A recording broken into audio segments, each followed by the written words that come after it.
Café in Dania. Hold the Mayo.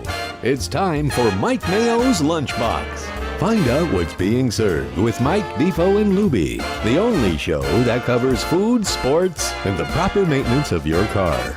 And now, a man who had the distinction of having an entire health clinic named in his honor, Mike Mayo. I want the frim sauce with the awesome fave, with shafafa on the side.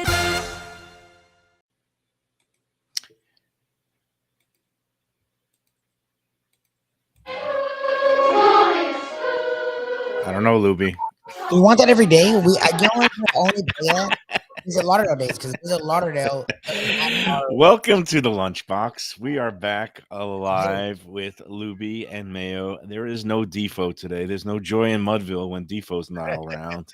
He is off to get his aging body parts looked at, examined, hopefully fixed. I don't know what we're doing with that intro music anymore. It just seems like you're getting a little bit talk about aging, maybe a little slower on the draw. I don't know what it is. I like hearing those tones of Oliver Twist, food, glorious food, because let's face it, that's mostly what this show is about. Yes. We are not going to be discussing any ex-presidents getting arraigned or handcuffed or having breathless coverage. You know what I've done? Because I've just tuned out that whole situation. I mean, obviously I care about things, but in terms of following every move. Is he gonna be in handcuffs? Is he gonna have his mugshot? I don't care.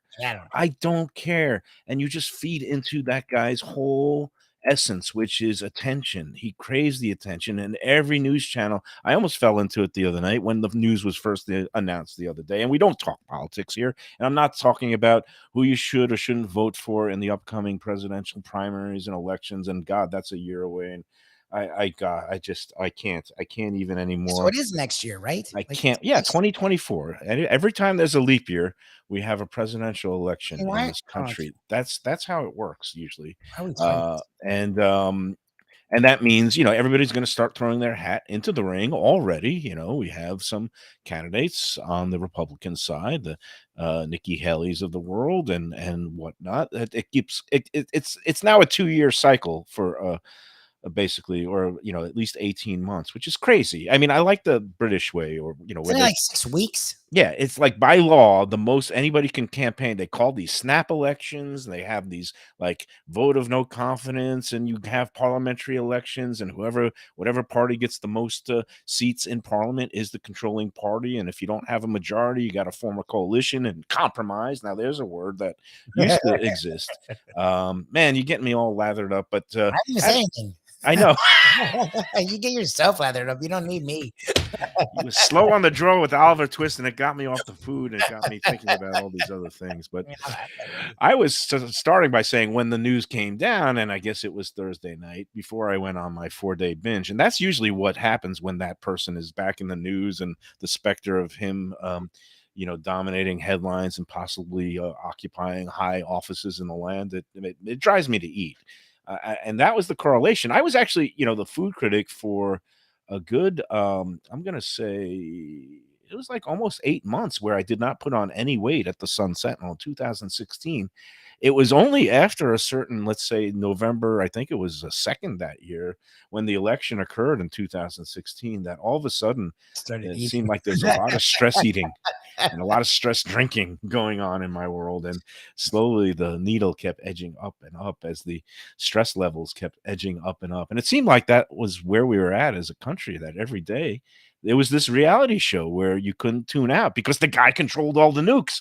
And now, as soon as he left office, I just said, I'm tuning the show out. I am depriving him of the oxygen that he desperately craves, but also that the news media, unfortunately, also desperately needs, because it means ratings. And how many people just went to their TVs on Thursday night and looks like we are we having some technical issues too. That just it's one of those days, Defo. I don't even know who you are anymore. It's one of those days where as soon as I woke up, I knew it was going to be a bad day. It's just one of those things where it's just like nothing is flowing right. body parts. I'm just like inflamed and hurting, and I have a little bit of the diverticulitis. It seems to be after not being around for years and years. Now all of a sudden I'm feeling something down there, so I've got to watch my diet. I guess it's God telling me stop, enough already, Mike. But bottom line is I tuned in for like 3 seconds on Thursday night and just hopped through each of the three major news channels, CNN, Fox News, and MSNBC, and all of them were playing their assigned parts, and all kinds of ridiculous things were being put forth on all sides. I even was disappointed in Rachel Maddow, some of the nonsense she was spewing about. She was making big issue about our governor Ron DeSantis, saying that he won't enforce or apply the extradition for the ex-president to go up to New York. But meanwhile he's going voluntarily, which is good. But what is it? I don't know what DeSantis was just being DeSantis and playing to his base, and but Rachel Maddow is saying, "Oh, this is the beginning of the end. It's not the fact that ex-president is getting indicted. Former politicians get indicted all the time. It's like you have a current governor saying he's willing to overturn the standards practice of law, because we usually do when somebody is arrested in another state, and if they're wanted for a felony, we expedite things and extradite people." That's right. And yeah, I mean, but if a detective wants to come down and arrest somebody and then transport him by plane, Florida authorities don't stand in the way, and that's usually how it works. That's how it should work. And in this case, because it was voluntary, he did go up there, so things did work out. And she was trying to make it into, it's going to be a whole constitutional crisis that the government is going to stand in the way. And so everybody was making hay, and I just got tired of listening to it. I turned it off, and I said, you know what? I'm tuning it out. Don't care, and just wake me when the polls open, and I know who I'm voting for, and I know who I'm not voting for. All right, so that's what I'm going to say about that. And we're here. It is a Tuesday. I don't know why I'm also out of sorts. I did take a 3-mile walk this morning. I'm proud of you. Good man. And how's your day? I mean, I listened to parts of the morning show this morning. Defo was on fire, by the way. I especially enjoy listening to him when he's focused and really, this morning, besides having Jim Larinaga on the morning Defo and Lubie show, and Jim Larinaga, great as usual to put a bow tie on this season. But he was also talking about, what was the coach, the Gene Katie, or the guy who had the hairpiece? Defo was, yes, because Gene Katie, even when he was in his 60s, looked like he was in his 90s, and he's actually not wrong. Yeah, but then he started going off about Bob Rubin, who I know, and used to be a sports columnist at the Miami Herald, and going off about his hair plugs.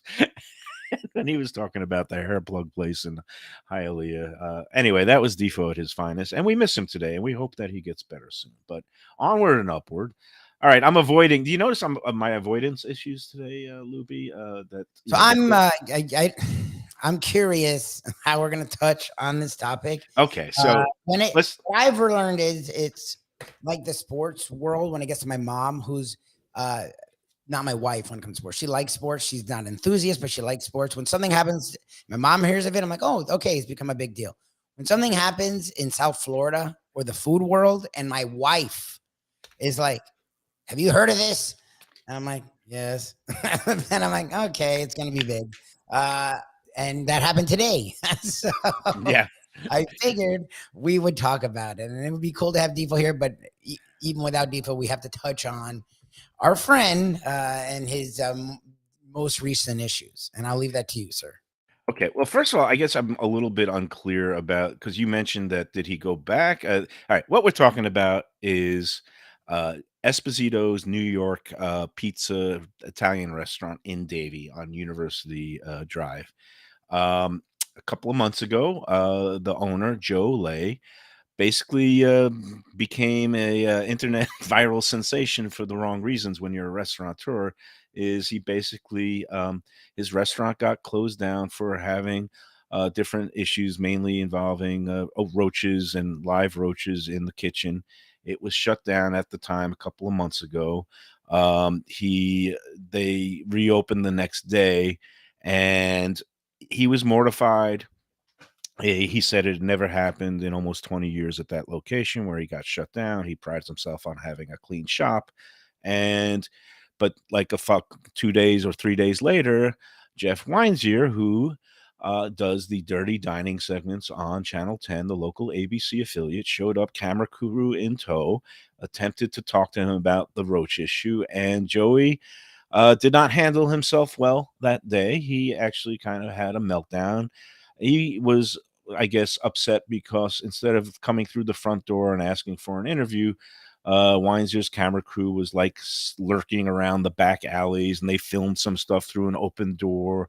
And Joey thought that was kind of sensational and maybe not straightforward. And he kind of took it out on Jet and his crew.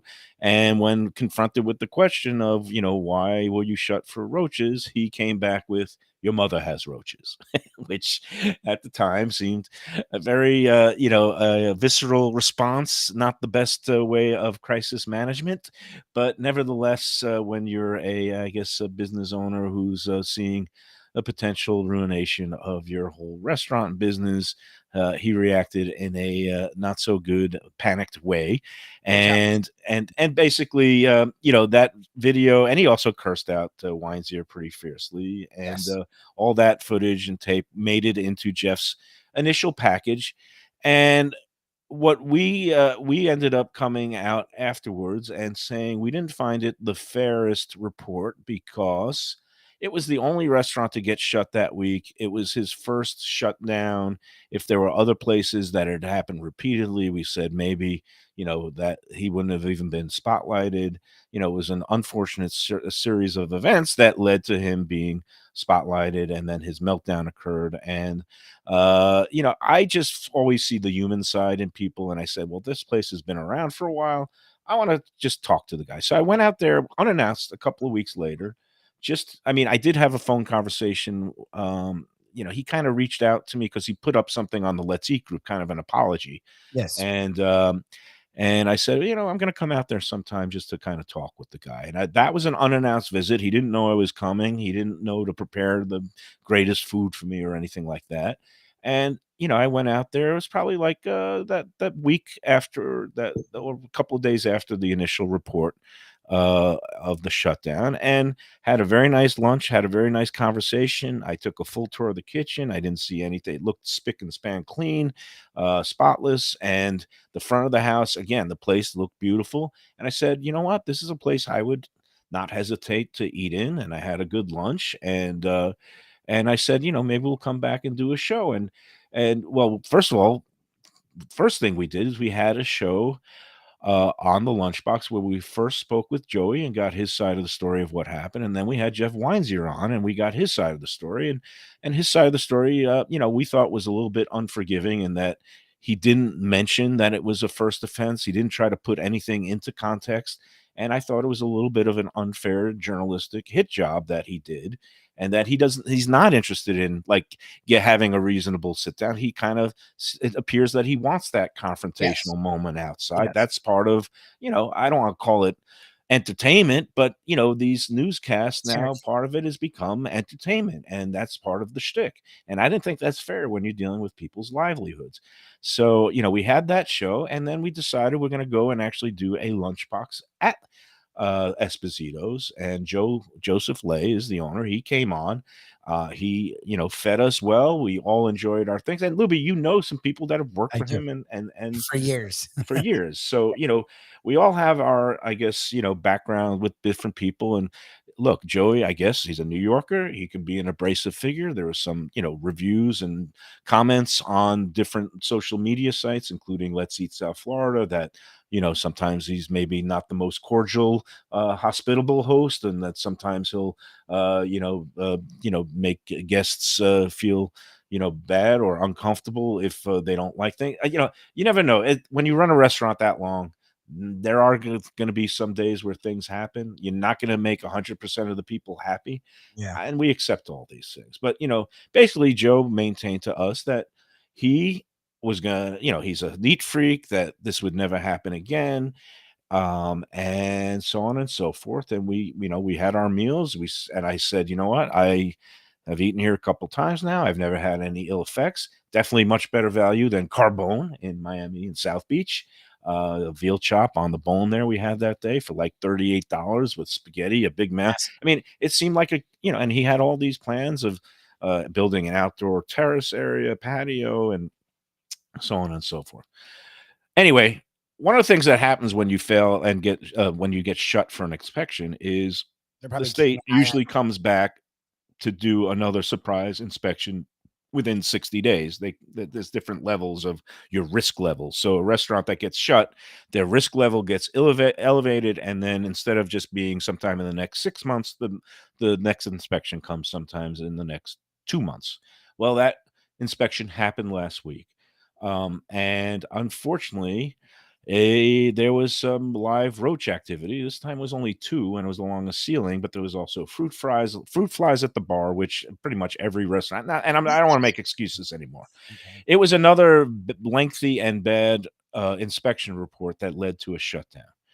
To Joe's credit, he reached out to me the day it happened, and he sent me a text, and he told me that he got shut down, he's cleaning again, he's gonna be ready for the reinspection the next day, and it passed the first time. The following day with zero violations the next day, which again, it's a day late and a dollar short. But basically, it's one of those things where it happened again. It shouldn't have happened again.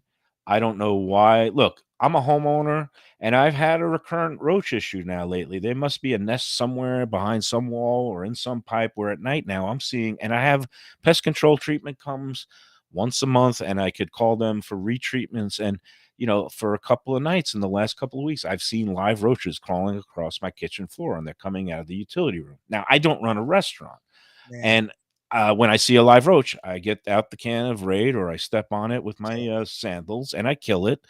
And I know that there's more coming from somewhere. And I called the pest control and they did a treatment around the barrier of the house and he went along the walls. I haven't seen any live roaches in the last week, which is good. But, it's not like I've stopped eating in my own kitchen. But when you run a restaurant, you have a higher standard. And, look, Joe got in touch with me last week. I said, how could this happen? I read the inspection report. There was some bizarre things on there. Oh, really? Things that he got written up for not having like guidelines of how to clean up vomit and diarrhea when somebody has an incident in your Where's restaurant. it supposed to be? Because is it supposed to be for them in the house or in the bathroom? Because I've never seen that in a bathroom. So is that Apparently, and I've asked several restaurateurs about this. They have never seen that put on. I've read like literally almost thousands, probably at least hundreds, if not thousands, of these restaurant reports. I had never seen that violation put on there. It seemed like somebody had it in against Joey about not having those instructions of how to clean up poop and vomit. Like I would just think, you have bleach and you get some gloves and you clean it up and make sure it doesn't touch any other surface. But whatever. Those guidelines, other restaurateurs said they've never seen it put down, written on a inspection report, and they've also never heard of it and don't even have it at their restaurants. Somebody else said they did hear of it, that it is part of this restaurant management course that the state does, and that they are supposed to have it posted in the kitchen or somewhere in the restaurant, not the bathroom, but somewhere, along with the Heimlich maneuver, along with and just these things. But that's neither here nor there. The bottom line is, Joey reached out to me, but I knew he was going to be in a world of trouble. What happens is the state puts out their weekly list of restaurants that get closed on Monday mornings. And sure enough, yesterday was Monday morning and it hit the state. The state disseminates the closure list for every county, and the media down here, Jeff Weinzier focuses on it. The Sun Sentinel now also does a weekly roundup of restaurants that get closed. And it's it basically hit the wires, it hit the news. And Jeff Weinzier, who I criticized him because I think he wasn't completely fair the first go around. I know it got a little personal because when a guy yells out, your mother has roaches, you get, as a journalist, you get a little defensive and you say, this guy, forget about him. I don't even want to be reasonable. Like at no point did Jeff ever try to have a sit down interview with Joe. Okay, after the first go round, he just did the ambush thing, got the video. The video went viral.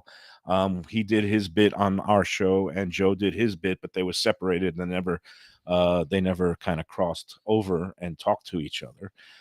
So when this happened yesterday, well, first of all, Jeff, sent me an email and it was kind of gleeful, like it happened again and he posted something on Let's Eat. And look, we talk about the word Schadenfreude, which is like rejoicing in the downfall of others. As a journalist, all right, I mean, there were certain politicians I didn't like. There were certain coaches maybe I didn't love. So the day that they got fired, I would maybe rejoice, or somebody get voted out of office. But you try not to do that. It's not very professional. Like maybe I would do it, but it would be behind the scenes where you talk about it with colleagues. But you don't go in a public forum and kind of like dance on somebody's grave, especially when it's a small businessman and it's like their livelihood. And but I think Jeff, besides sending me an email yesterday, which was okay, that's private. But then he posts on the Let's Eat group of, he said it would never happen again, and it happened again with exclamation points, like like he's a sixth grader. And then he wrote his story, but he didn't go back. And okay, what I spoke to Joe yesterday morning, and I said, look, Joe, this time you got to own this. I said, I don't know what's going on there, but you have an issue. Like an adult, don't lose it. Yeah. And I said, do you want to have, maybe see if we could arrange and have Jeff come in the front door and sit down and talk to him and talk about your restaurant and what's happening, and that you still, as far as have never gotten any customers sick, and that this roach issue, it must be coming. There's something going on and you're trying to stay on top of it, whatever. But I also reached out to Jeff Weinzer and I said, well, if you want, I could try to arrange to, have an interview with Joe. And Jeff was like, no, thanks, I'm good. Which is fine. He's a journalist. He could do things his own way. But I don't know if he's intending on going out there today to do like a video report. All I know is that yesterday he posted it on the Channel 10 website using past footage, using the stuff from the initial incident, and also using quotes from that initial incident. And then using quotes from what Joe posted in his original apology on the Let's Eat group, vowing to never let it happen again. He basically used Joe's own words in that initial post to basically hang them with his own words, which at this point, it's fair game. Yeah, look, what else is he going to do? He's going to promise. But he didn't seem particularly interested in getting on any kind of fresh interview of what's happened with the latest thing, which as a journalist, I'm always curious of what's the latest, what's this explanation? What's the situation? Maybe Jeff is going to go out there with camera crew in tow in the next couple of days. I mean, right now he just put it online as a clickable thing, but I don't know if there's been a fresh video report. Usually he does his segments on Tuesdays or Wednesdays. So maybe he might be going out there today. And I gave Joey Lay some unsolicited advice of just being cordial and being repentant. And at this point, if I'm a customer, look, this is a real problem. Yeah, when something happens twice, like, would I still eat there? Yeah, I mean, the food is good, but would I have hesitations about going back to a place that got dinged twice in 2 months? Yeah, I mean, that's one of those things where, I don't know what you do in this spot. All I know is that, he was saying the inspection, it was weird because it was a woman he'd never seen before that got assigned to do it. Usually there's regional, that you have usual inspectors that you see. And he said this was a total new woman and she was there like lingering for an hour. But, the bottom line is there was a live roach that crawled out of the wall. So whatever weirdness happened, look, it's this is tough, and this is the point where most owners would do some sort of shadow sale, change the name of the restaurant, change the corporate business names and numbers, so it just kind of get the fresh start that way. And we're still getting connection issues. YouTube is having no problems, so it's not an us thing. Something's going on with Facebook. Where is it a Facebook thing? All right. I just we'll just tell people that this it is possible that made sure. I just watched it on YouTube for an extended period of time. There's no issues. For some reason on Facebook, and it's not like when we're at the track we're having issues. Like for some reason on Facebook, if you watch for a long period of time, it stops, and then you have to start it over. I don't know why. I own the problems when we're at the track. As you know, I'm stressing. Yeah, no, it usually never happens at home. We Not the usually, internet. yeah. I have a good internet signal. We're on YouTube. It's something with Facebook, and then it stops. So as you can tell, like when it's the internet, Oh, you know what? It might be me. I have a red light flashing on my broadband thing, so I it all might I be a know is me on issue. YouTube it's from what I'm seeing, it's been working. I apologize for whatever is going on Facebook. I appreciate everyone who checks us out on Facebook. I honestly, there's nothing for me to do to fix it. No, So yeah, I'm saying it's a me issue today maybe because I do have a red light flashing on my AT&T broadband, whatever they call the console thing here. It says broadband 2 is out and Wi-Fi is flashing like it's shaky. So why don't I? Well, I don't think I could do anything. I could try to reboot. Now he says it's okay. All right, it's one of those days. I told you, it's Lubie, it was going to be one of those days. You know what I'm not doing today? what I'm not going to gamble today. There's no gambling because the way the day is going, the luck is not good. So, in regard to the Joey thing, I feel bad. I really do, and I don't think he means for it to happen. And we came to his defense, and yeah, it's a Facebook issue. It's because I just went on right now and it just stopped working. There's something going on with Facebook. So that's okay. out of our control, and I'm sorry for that. And we are on YouTube if you want to check us out. South Florida Live, we're live there. But at this point, and that's the thing, is like you can only defend someone so much without you starting to look wrong, and I wouldn't slam them. I would probably still eat there because it looked clean to me and the food was good. But the reality is you got popped twice in less than 2 months. And whatever the issue is, at some point it sucks, at some point it's on you. And I don't know. I don't know how you keep fruit flies out. I don't know because it's South Florida. Fruit flies is one of those things they're not going to shut you for. That's the other thing Joe was frustrated is like the inconsistency. It seems like some people that have a live roach found don't get shut down. They give them a chance to just clean it up.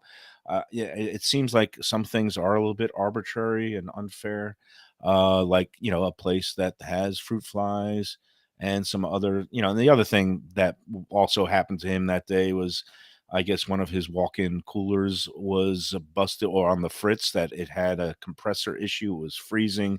He had the AC person on the way, but when the inspector showed up, like there was some metal coil, the things that were getting frozen in the metal coils, the temperature was starting to go up. The food is supposed to be kept at 41 degrees Fahrenheit or below when it's in a refrigerator setting. And it was 44 degrees and 45 degrees.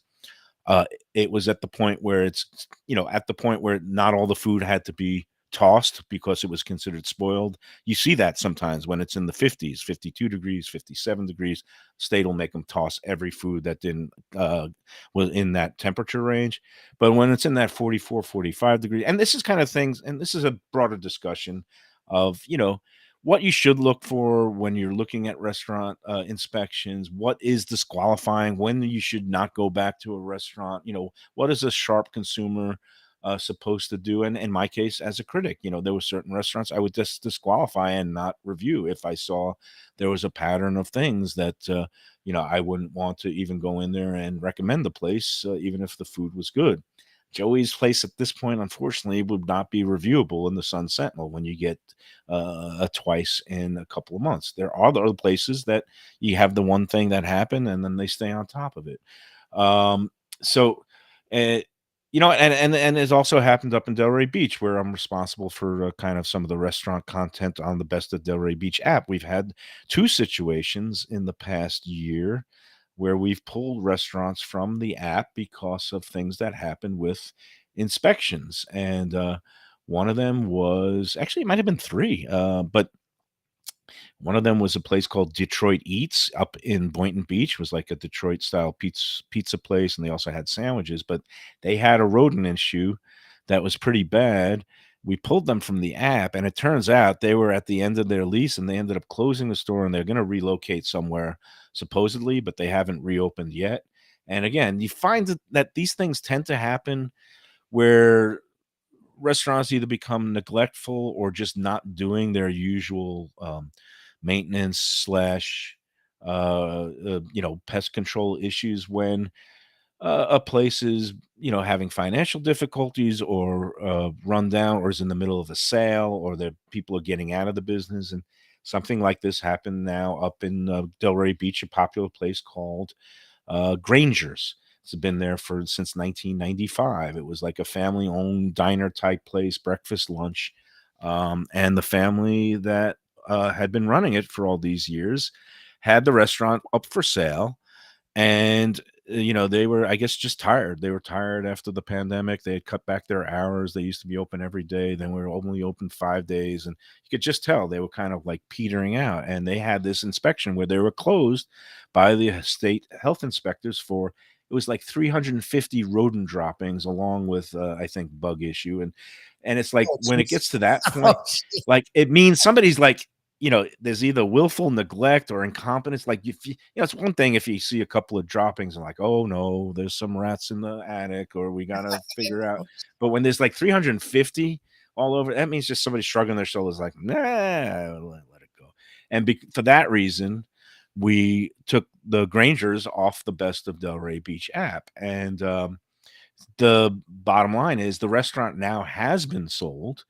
There is a new couple that's taken over. They're Greek heritage and they have some restaurant background, but they've got to earn their way back in. They've got to get a clean inspection.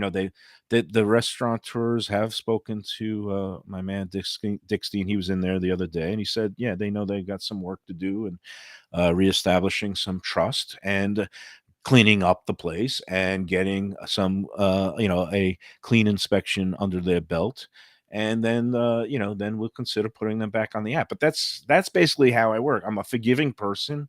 I'll forgive certain things, but then there are some things that when you see them you go, oof, that's just not acceptable. Oh, you know where it happened lately? I'm sorry, Lubie, and I'm going off on I'm monologue mode, listening to but you. um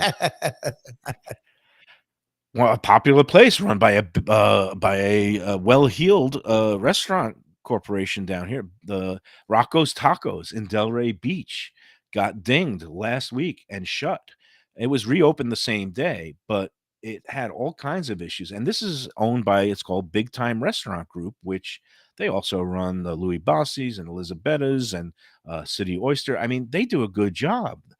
But when I read this report from Rocco's Tacos, and apparently, I don't know, there might be a little bit of delineation in terms of the management or how Rocco's Tacos is run. I don't fully understand it, but I know that Rocco is an actual person, and they use him, and he's very like high profile, and he does a lot of philanthropic work. And actually, they had this, I guess, fundraiser thing at the West Palm Beach Rocco's Tacos the other weekend night, and Guy Fieri stopped in, and he was buying tequila shots for everybody. That was the West Palm Beach one. It was a happy scene, but at the Atlantic Avenue and Del Rey location, not such a happy scene because they got dinged. But the things they got dinged for, besides the live bugs and roaches, the things that were going on in the kitchen where people who were doing the prep work in the kitchen weren't washing their hands properly, that they would handle raw meat or start cooking raw meat and then go and chop vegetables that were, like raw vegetables, mushrooms, and they weren't even properly rinsing and washing the vegetables. Basic food stuff 101, that when I read that, I was like, there's either no management there or there's no good help these days. I know restaurants are struggling Sure. and finding experience, but you got to have people in the kitchen that know how to wash their hands, and they know that vegetables have to be washed, and know that you don't handle raw meat and then like go directly to cutting up some other stuff without washing your hands. That's how people get Yes. really sick. Yes, that's And I saw that, and Rocco's Tacos got pulled from the Best of Delray app, even though it's a very popular place on the avenue. And that's the kind of stuff where you just mouth drops and says, there's people in the kitchen. They don't know basic food safety training. And that's a management issue, a training issue, or just people are in there that don't care. And that's even more disconcerting. And look, it's tough when you run a restaurant. You got to do a lot of things right, and you got to please a lot of people who are not easy to please, or in some cases, as we see on Let's Eat, impossible yeah, to yeah. please. But you still got to try your best, and you still got to comport to basics. So, anyway, as Andy points out, yes, Rocco's Tacos, because they did clean up everything and they vowed that they would do better and not make the same mistakes. They were allowed to open later that same afternoon. And I don't know if it's a double standard. The state looks for certain things before they clear to reopen, and they try to get people reopened as soon as possible, as long as all the things are rectified, which I think is also fair. Somebody's asking, did Jeff put Rocco's Tacos? The answer is no, because that's not his territory. Yeah. Believe it or not, because we have two separate TV markets, even though, a lot of people, the Palm Beach County and Broward are neighbors. Broward is part of the Miami TV market, and Palm Beach and Delray Beach are part of a separate market. They have their own TV stations up there, so he won't be dinging them. So anyway, hey, look at this. We've made it through 40 minutes, no breaks, me talking about the unpleasantries. And the answer is, look, I wanted to support this guy. I like this guy. His food was good. The place seemed clean and impeccable. He obviously has some sort of, recurrent bug issue. Rodent. Is it possible to stay on top of these 100%? No. Is it bad luck that a roach happened to crawl out during do another inspection? Yeah, it's bad luck, but life's not fair, and some people have bad luck, and now he's got to own it. I don't know what happens from I was here. going to say, well, like, what do you? I know a lot. You're not a consultant, but I actually think it wouldn't be the worst thing for you to do is consult on the side, because you do it. Defo doesn't like when you do it, but I actually appreciate it because you don't do it on air. You don't slam anyone. It's not because you're not credible. It's because you try and have a heart, but you are very honest after every time we do a remote, whether it's one of our sponsors or when we do the one-offs. And that's, again, why I feel really, strong about what we do. But you are very honest about not the atmosphere, the way the customer service. Usually it's good, but I've heard you say negatives. The food, you give very constructive, not like wines here, constructive criticism, trying to uplift them and help them. What would your advice be? Because I feel bad just throwing them to the wolves. I'm not one. I'm actually one to defend my own to the end. But at this point, look, the way I don't know what do you do at this point. I mean, apart from, again, acting contrite and being apologetic and own it and say, yeah, we have some sort of issue here. I gotta do better. We gotta stay on top of it. Please give me another chance. But the bottom line is, after his first the eruption and what happened and the way he behaved on camera, a lot of people just seize on that. And his business, he said, was off 40%. After the first one. So what happens after a second time? Is it a death knell? I'm not a soothsayer, but all I know is that if I was him, it might be time to kind of broker a sale. And even if it's one of those, phantom sales where he still be the operator of the restaurant, or I don't know, but you got to change something, even if it is the name and ownership title. And yeah, maybe that's just a BS way of doing it. But that, believe me, that's what happens in the business. When things go wrong, all of a sudden you could make, you change names, you change sales, you say it's under new management, and you try to get that fresh start, which at this point, I don't know. I don't know how you do it. Like, I feel bad too, because the place has been around a long time and I really enjoyed it. Like, I really liked their food and the prices, but you have to be honest. Like, and I agree. Look, and I said to Joe, I said, look, it's hard when you're in one of these strip malls. You might have something next door that you can't fully control. It might be some sort of other, warehouse or retail store where they have all these boxes sitting around where there's all these roach nests just feasting in an area that you don't control, but the roaches come crawling through the ceilings and the ducts. So, that's one of those things when you're not in a standalone building and you don't have full control of your surroundings. You're at the mercy of your neighbors in these strip malls, just like you're at the mercy of your neighbors in some of these condo complexes, and a pipe bursts and it floods into your place. It's the same thing for a restaurant. I don't know the answers. I feel for the guy. And I just hope that if Weinzier comes around, he'll say, Jeff, come on in. I want to talk to you. Just handle it. Because that's what Shirley, my wife, goes to me. She's like, he did it again. And I was like, what do you mean he did it again? She's like, because we were talking about it. She's like, and then he reacted the same way. And I'm like, I can't, there's no way he would do that again. Like, he's prepped for it. He reached out to Mayo. He's been honest. He understands that it's his issue. Like, even if he means it, there's no way if Weinzer goes back that he could do it again. So it's interesting to me that Weinzer just reused the old footage. Yeah, he Like, did the come on, lazy dude, like, thing, which was to just say, "I got you." And again, I thought his reaction, when he posted it, and I approved the post because that's only fair. I mean, yeah. and Jeff, but the way that Jeff had this gleeful, like, again, his what he wrote was, he said it would never happen again! Exclamation point. Look who is ordered shut again! Exclamation point. Like in almost gleeful way. As a journalist, I would lose the exclamation points because it Make it a kind of period, yeah, make it a it just makes it a period. Just make it a period. Make it neutral. It sounds gleeful when you put the exclamation point. But I'm not here to hammer Jeff Wines here. He's doing the job that way that Channel 10 wants him to do it, that generates ratings. In a sense, he is trying to protect the public when it is something like this. And in this case, I'd say Joe is fair game. When yeah, it yeah. happens twice, that's it. The first time I didn't think he put it in context, and I didn't think it was fair. This time, fair game. Joe's got to own it. And I don't know what happens from here. Would I go back and eat there? Yes. Would I take my friends and family? I don't know. And that's the most honest thing I could say at this point. All right. Let's talk about a place that we do know and love and trust. And that's, of course, Delaware Chicken and Seafood Market. It is clean in there. It is the place to go for the upcoming holiday week. It is Holy Week. And we've got the Passover Seders starting tomorrow night. And you can go in there to Delaware Chicken Farm and Seafood Market and get everything you need for the Passover table, from your lamb shanks and also brisket and chopped liver and gefilte fish that they make in-house. Later in the week, it's going to be Easter Sunday. And same thing. Go to Delaware Chicken Farm and Seafood Market. They've got the lambs. They've got fish and seafood. The things that you want to put on your holiday table. Quality, fresh, locally sourced ingredients. You can't do better than Delaware. 4191 North State Road 7 in Hollywood. You go see my man Jose is the seafood manager. If you want to have a nice little shrimp and maybe stone crab appetizer for your Easter Sunday dinner, that's what I'm going to be doing. My invite is back. I'm in the good graces of Michelle.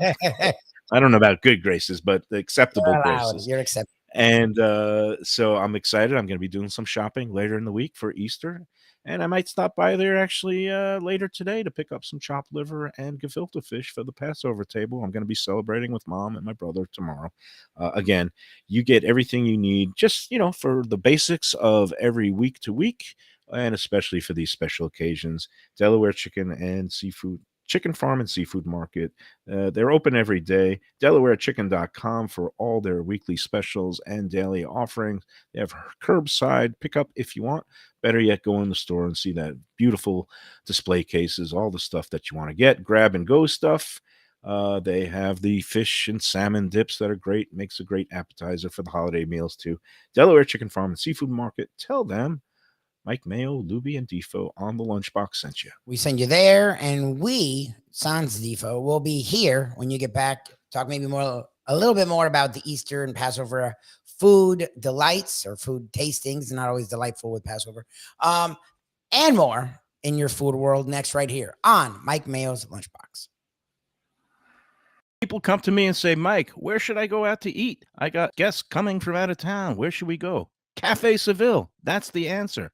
2768 East Oakland Park Boulevard. It's a Fort Lauderdale perennial, serving the finest in Spanish and continental cuisine in a cozy, friendly, comfortable setting. Joey Esposito and Sally, his better half, they've been running the place for a long time. It's been open since the 1980s. They got great Spanish classics like paella, shrimp with garlic sauce, and all kinds of great seafood dishes. The stuffed veal chop, that's my favorite. Go to Café Seville. It's open every day but Sunday at 5 p.m. for dinner. Tell them that the Lunchbox Mayo and Defo sent you. Do you like burgers? Do you like wings? Do you like late night food and sports on big screen TVs and cold beer and friendly vibe and great people? Then you want to check out Shenanigans, 1300 South Federal Highway in Dania Beach. You go to Shenanigans, you get yourself all the good stuff, the fresh fish every day, the blackened grilled wings, and of course, the kitchens are open late. Go there, tell them that the Lunchbox Mayo and Defo sent.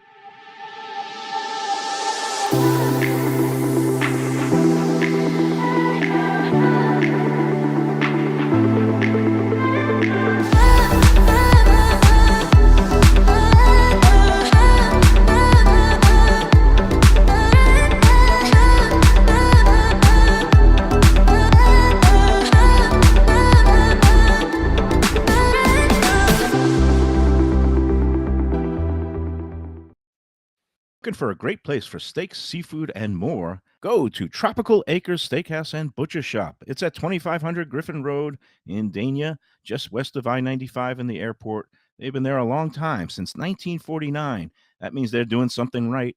You'll get old school hospitality from the Studiali family, along with great value, tremendous service. Of course, you could also go into the bar for happy hour every day, 4 to 6. The early bird special runs from 4:30 to 5:30, and they have great value all night long. Also, a butcher shop that's open every day from 10 a.m. to 6 p.m. except Sunday. The dining room is open every day at 4:30 except Sunday. Go to Tropical Acres. Tell them the Lunchbox sent you. Hey, it's Mike Mayo.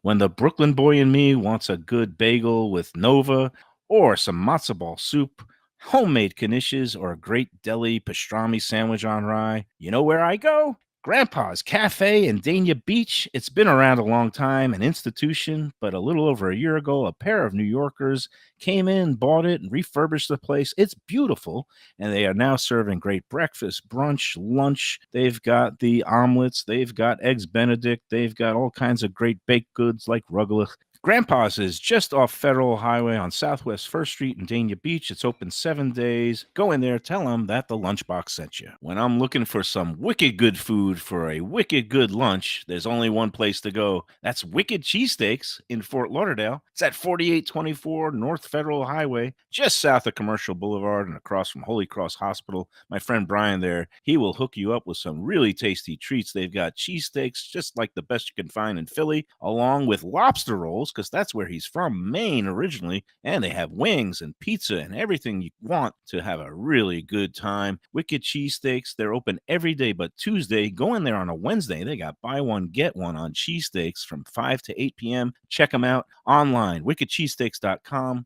Tell them the Lunchbox sent you.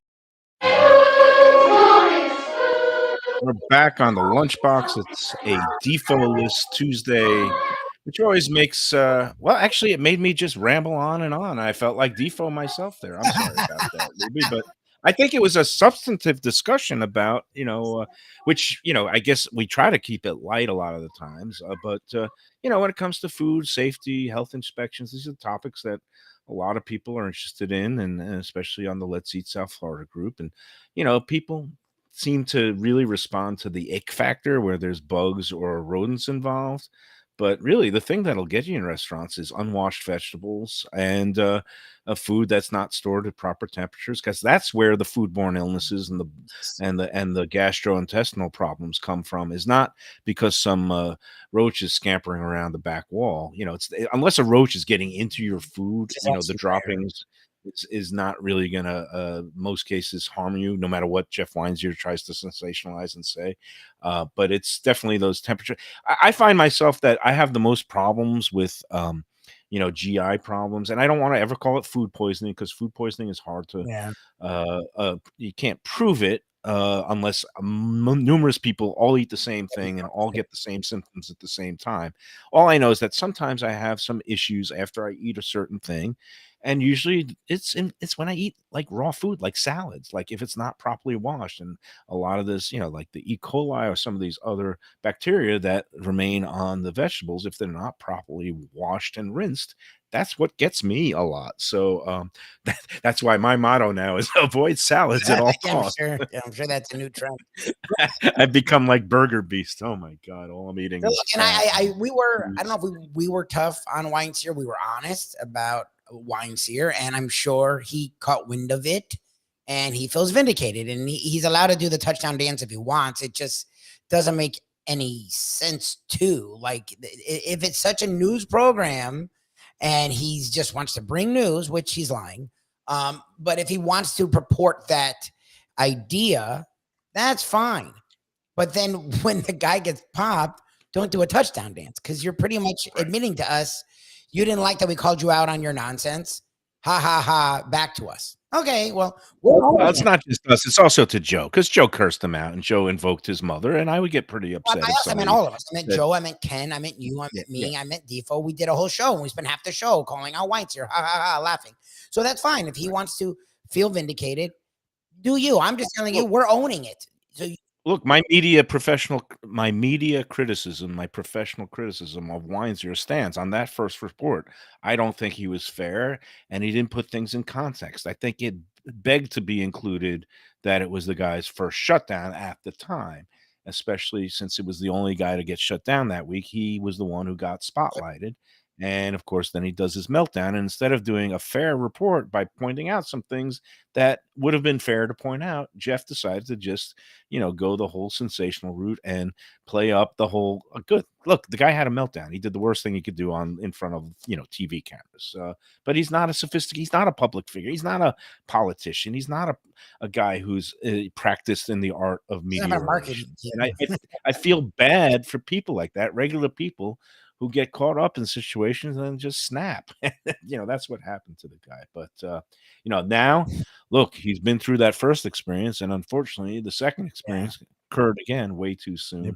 And I don't mean to harp on it all show. Well, I did want to talk about some funny stuff, but okay, what do you I don't even remember what that is at this point because I think like, oh no, you know what? I'm gratified by the fact that we on the Lunchbox are bringing people together, and not just people on the Let's Eat group and having the contest at Gulfstream, and it seems everybody's enjoying that, but just people in the restaurant business. It's very gratifying when and look, we've met some great people and have some great supporters and sponsors now, and we'll be at one of them tomorrow. Brian at Wicked Cheesesteaks, and over the weekend, besides he loves to, he's making up menu items named for me and Defo, and we're having fun with that.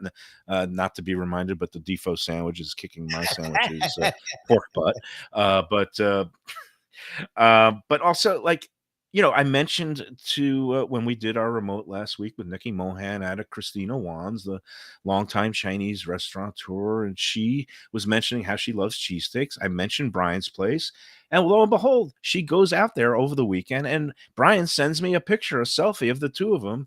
And then she texted me yesterday how she went out there and that she knew him because he was the bread guy when she was running that other offshoot restaurant a couple of blocks south called 420 Cafe. It was like a breakfast lunch joint Yeah. at 420 North Federal. It also played into the stoner motif, and they had fun with that. But Brian was her bread guy there, so they saw each other again. She had a lobster roll, said it was delicious because he's not using any frozen cryovac product. He's steaming off Maine lobsters fresh every morning and cracking the shell. I've seen it with my own eyes. It's great. It's a great deal there. And I'm not just saying that because he's a sponsor. It's because it's the truth. And I'm looking forward to that. And so Christina went out there, and it's nice to see that kind of picture and cross pollination. And you know what else happened?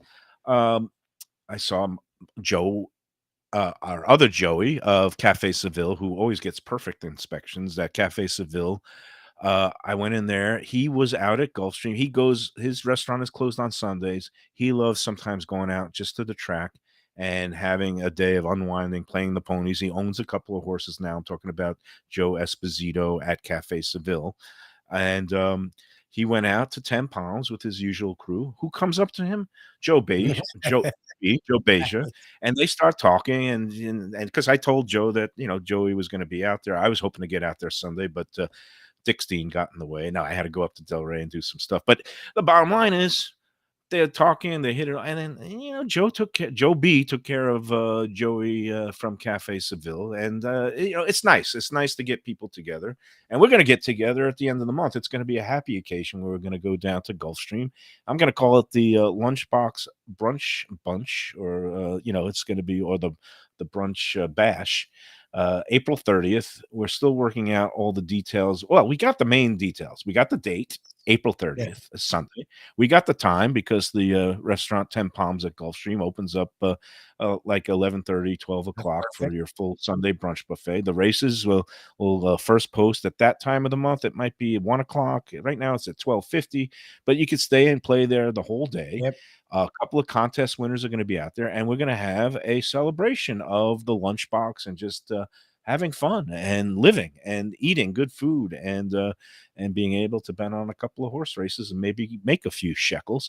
And we're going to do it for a lower than usual price. We're going to have a special lunchbox rate of $40 per person, plus tax and tip, and leave a little bit extra too, because the usual price is 20% higher. So you should probably tip a little bit more to make up for that 20% difference. But yeah, we're going to get all the details in terms of if we need to maybe just take names and get a head count, or actually have to prepay because we don't want people not showing up. We'll figure it out in the next week. But again, mark your calendars, April 30th. It's going to be fun. I hope we get a nice big raucous crowd up there, and Defo and I will give up picks. We'll have a handicapping battle, and I'm sure Lubie will win because he'll be at the zero mark for the end of the day, and we'll be deep in the red. But that's okay. I mean, no, Shirley, when she goes, and my wife will be in tow, likes to get involved a little. We're there. She wants action. So I will be gambling a little bit. I just feel like I'll be a lot more controlled than you and Mr. DeForest. That's the only difference. Yeah. Well, I'll be in control. You got to keep me away from the dessert bar and take away my phone betting app, because that's too easy. If you go with $200, it's easy. You just go up to the window. If you're out of money, you tapped out. Don't hit the ATM machine. But when I've got that app, and all you can do is just hit refresh, and there goes another 100. There goes another 100. It's not good. Hey, we got to do some more business for our friends at Tropical Acres Steakhouse. Talk about a place that you want to be this week. Easter Sunday is one of the rare holidays that they are open on a Sunday, and they are taking reservations. It's from 1 to 8 p.m. They'll have their holiday menu and regular menu available. It's again, to make the reservations, you just make a phone call, 954-989-2500. 954-989-2500 to make your Easter Sunday reservations for Tropical Acres. It's been there over 70 years. The Studiali family takes great care of you, and they also have happy hour in the bar all week. They have a butcher shop if you want to do some cooking at home also. There's great steaks and filet mignons available for pickup, but you really want to go in there for the holidays and get the full effect, or any night of the week. It's at 2500 Griffin Road, just west of 95 and the Turnpike. They've got the great steaks and chops. The prime rib is world famous, along with the great filet mignons. That's my order. Soon it's going to be twin lobster time. Not just yet, but you can do lobster tails as an add-on, along with stone crab appetizers. They have it all. Tropical Acres, go there, enjoy, relax. Don't forget to get your punch card punched. It's the loyalty club. For every 12 entrees that you purchase, you get the 13th one on the house. And of course, Monday, Tuesday, half price wine night. Next Monday, I'm looking forward to it, Lubie. I'll be drinking wine. I really do think we should cap off your Lent experience at Tropical Acres. Get some wine. Don't go crazy, Yes. but get some. No, a nice bottle, a nice little fillet, and a nice little cream spinach. I could go low carb on a Monday after the Easter Sunday meal, which is going to be lamb chops from Delaware Chicken and some stone crab. I've got a nice little eating holiday week lined up. It's going to be a beautiful thing, and we've got another nice week lined up too. Come on out tomorrow to Wicked's great. Wicked Cheesesteaks, and Thursday we're going to be making our first appearance at Aruba Beach Cafe in Lauderdale by the Sea, a spot that, we know the area, but we've never sat down and been in Aruba. We're going to try to be set up right on the beach, one of those tables that are in the sand, and talk with Chef Chris Nealon, who's been there over almost 35 years, and he's a long time fixture in the South Florida culinary community. All right, we got to take one last break, and then we'll wrap up this overtime edition of the Lunchbox after these words. Mayo here for Delaware Chicken Farm and Seafood Market. Since 1951, family owned, for over 70 years, the home of freshness. I've been a customer for over 3 decades, and it's the place to go for poultry, steaks, meats, and of course, their unbelievable selection of fish and seafood. They've got it all: Key West pink shrimp, grouper, snapper, lobster, and of course, Florida stone crab claws of all sizes. Don't forget their famous fish dip and a full selection of prepared foods. It's located at 4191 North State Road 7 in Hollywood, just across from the Seminole Classic Casino. Owner Doug Carter and crew will take great care of you. Make sure to check out their weekly specials and daily catch online at DelawareChicken.com. Quality, value, freshness, that's the Delaware way. Tell them Mike Mayo and the Lunchbox sent you. Do you like pizza? Who doesn't like pizza? Well, my spot for pizza is the Pizza Spot. It's in that little bit hard to find Riverside Park neighborhood of Fort Lauderdale, but it's totally easy to love. It's at 601 Southwest 12th Avenue, New Haven style, a pizza from Wade and Reese.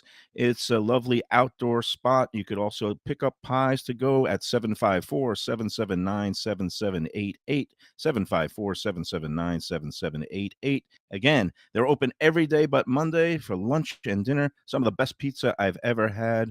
Go to Pizza Spot. They also have subs, salads, and more. Tell them the Gambling Gourmet sent you. If you like seafood in a comfortable setting, outdoors, even keel fish shack at the corner of A1A and Commercial Boulevard in Lauderdale by the Sea, that's my spot. It's upscale food in a down home setting. The chef owners, Dave and Brad, do a terrific job with all the seafood classics that you want. They have the best grilled oysters in town, bang bang shrimp, lobster rolls, and deli fish specials. They also have weekend brunch Saturday and Sunday. They have deli happy hour 4 to 7, and they also have other weekly specials like mussels on Monday and oysters on Tuesday. Go to Even Keel Fish Shack and tell them that the Lunchbox sent you. All right, we're back on the Lunchbox. We're going to wrap up this edition.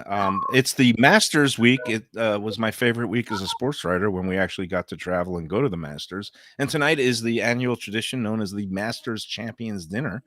Going to be interesting because several of the past champions have jumped ship from the PGA Tour and are now on the Saudi-backed Live Tour, where they're taking the blood money. I'm sorry, they're just taking the Saudi Arabian money. And so I think Nick Faldo, past champion, who will be in attendance, said maybe they need to use plastic cutlery this year. Did you so see Scheffler's meal? Yep. Yeah, so Sarni sent me the meal, and let's just It's quickly horrible. comment on it before we get out of it. I don't know if we'd call it horrible. It's We'd call it like maybe like Heroes bar Bur- mitzvah is what it feels like. well, you know, we like our friends that have some of these what we call maybe the unrefined juvenile palates, like Burger Beast. You know, he has the palate of a 6-year-old, but he puts on great events, and we like burgers. I mean, there's a time and a place. And Okay, but that's the thing is, I these are all things that I would eat. These are all things that I would enjoy. We're talking. Yeah, and a lot of the younger Americans, they're not into the frou-frou things. I remember when Sandy Lyle from Scotland was the defending champion. You know what he served, Lubie? He served haggis, which of course is the stuffed. It's kind of like kishka derma for the Jews in Scotland. It's haggis is like the sheep's intestines stuffed with all kinds of mashed up offal and kidneys and things like that. A truly disgusting dish that foodies like myself love to devour. But here's a Scheffler's menu. That's the thing is, I didn't realize that you get to pick whatever you want in the whole world and have it's like the greatest chefs or top-notch chefs are preparing. When you are the champion, and one of the things that, again, they have some deep pockets, the membership of Augusta National, and one of the perks is when you're the champion, you get to decide on a menu, and if you request a specific chef, I'm assuming it's within reason, but, you know, let's say you like sushi and you want Nobu Matsuhisa to come in, or you like Southwestern cuisine and you want Bobby Flay. I don't know the parameters. I don't know if they will spend $1 million to hire a celebrity chef, but you know, you can pretty much get what you want. And Scotty Scheffler, the defending champ, and also I believe Morning Line favorite at like 5-1. Cheeseburger sliders, firecracker shrimp, ribeye steak. That's okay. Fine. The ribeye steak's fine. Blackened redfish, that's fine. I go to New Orleans and I go to the original K. Paul's Kitchen, which no longer exists. That was a famous dish, the blackened redfish. Chocolate chip skillet. So it's not just a chocolate chip cookie. It's served in a skillet, I assume, with a lot of creme fraiche, a nice whipped cream on top. Sounds like a so cake, which my comment, Sarmi said, do you want to comment on the show? It's like, yeah, it's a menu that's all American, and okay, the cheeseburger sliders is a little bit fifth grade, but the rest of the menu, ribeye steak, blackened redfish, I don't know. I assume there's sides like vegetables and the southern fresh vegetables and things like that, but that's okay. I've seen worse. I forgot what Tiger served one year. But you know, it was also when he was young and his first championship year. But all I know is, look, you have free reign of the place. I always loved Masters Week. I love one of the things about it, and we're going to be talking tomorrow. Joining us on the show by computer video stream while we're at Wicked Cheesesteaks, one of my old friends and colleagues, and just recently inducted or given the Tim Rosafort Award for Lifetime Achievement in Golf Journalism, Randy Mell. He lives up in the Orlando area. He'll come and join us on the show, and we'll talk Masters food, what his favorite sandwich was. My favorite sandwich at the Masters, a lot of people go for the pimento cheese, was they actually had like a chicken fillet, like a Chick-fil-A style chicken that they used to sell at the concession stands, and they also would have a few trays of them in the press room. And it was a very good seasoned chicken sandwich. It was cold, but it was good. And that, along with the egg salad sandwich, those are my two favorite Masters sandwiches. Okay, this is riveting material. We've had enough for today. Lubie, thanks for getting me through. It's always, these Tuesdays are always tough. Hey, congrats to my friend Dan, my new poker partner. We go in partners. He was at the Hard Rock last night, and as was I for a little bit. I got knocked out early. I was not feeling it. He went deep. They were giving away a seat to the big event later in the month to the winner. He didn't win. He finished third. He got almost $5,000. So I get my 10% cut. You do the math, Lubie. I keep rolling in. 100%. I'm still doing well in poker, even when I'm not winning. So congrats to Dan, the man. And we'll see everybody at Wicked Cheesesteaks tomorrow. And that's it for today. For Defo, we'll be back tomorrow, we hope. And for Mike Lubie Lubitz, we say have a great day and enjoy every Saturday.